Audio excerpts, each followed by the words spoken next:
Ne tinklinis marketingas. Platintoje aš nebūsiu. Tęsiu temą, trečiasis live video apie tinklinį marketingą ir priežastis, kodėl verta jį pasirinkti. Parašyk man labas. Taigi, sekanti priežastis, kuri yra labai svarbi, tai įgūdžiai visam gyvenimui ir kuri kažką savo.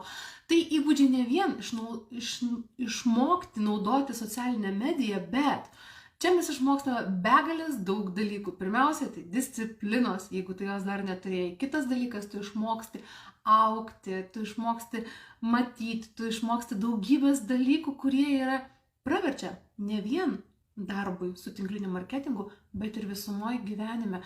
Bendravimo įgūdžiai, galbūt vėlgi tas pats skaitimas, matymas, mokymasis, kuris lavina mūsų smegenis, ar ne? 10. priežastis tai būtų pašaukimas ir tikslai. Tinklinis marketingas tai ne šiaip verslas, kuris pinigėliai akise ir pirmin. Pašaukimas. Tu turi, čia uždirba tie, kurie žino, ko čia atėjo. Iš pradžių ir aš galvojau, kad aš noriu uždirbti tiek ir padaryti tai. Ne. Tinklinė marketingė uždirba tie, kurie žino, ko čia atėjo daugiau nei pinigais. Tai čia tu turi žinoti, ar tu atėjai žmonėm išspręsti sveikatos problemas, ar tu atėjai skleisti žinią apie kažkokią tai tavo išspręstą problemą, ar ne? Gal tu atėjai padėti kažkam užsidirbti, gal tu atėjai čia nais, kad kažkuri tais moteris sužydėtų, ar ne, kad kuri kažko pasiektų, gal kažkas nėra keliavęs į kelionę ir tu nori, kad užsidirbtų tai kelionė, kad gautų dovanų, ar ne? Sekanti priežastis tai yra saviugda ir pasitikėjimas savimi. Šitą punktą aš labai noriu pabrėžti, nes dauguma saviugda neužsiima tikrai ir kai atranda tinklinį marketingą, būna tai naujovė. Kiti ir jau būna užsiėmę, bet čia saviugda būtinai reikalinga. Ir pasitikėjimas čia atsiranda, nes labai daug jau esu mačiusi pati ir ką kolegės pasakoja, kad moteris sužydė, ypatingai moteris, dėl ko miniu moteris, nes pagrindė dirba jos, tai atsiskleidžia, atranda pasitikėjimą savimi, neišimtis ir aš pati. Tai jeigu ateina būna kartais žavi, nuostabi moteris ir jinai susigūžusi tiesiog į kamuoliuką, nes jinai bijo savęs, bijo pasirodyti, bijo pasakyti žodį. Nesakau, kad atsikalbinėti, bet apie žodį tai, kad tu išreikšti bijai savo mintis, bijai savo nuomonės ir panašiai. Tai čia žmonės atsiskleidžia, čia žmonės pražįsta.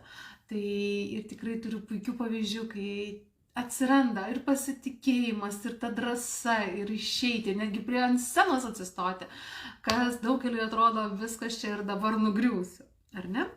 Ir kitas dalykas, ką noriu šiandien paminėti, tai yra pasyvios pajamos. Jeigu tu neuždirbi, kai miegi, ne ten dirbi.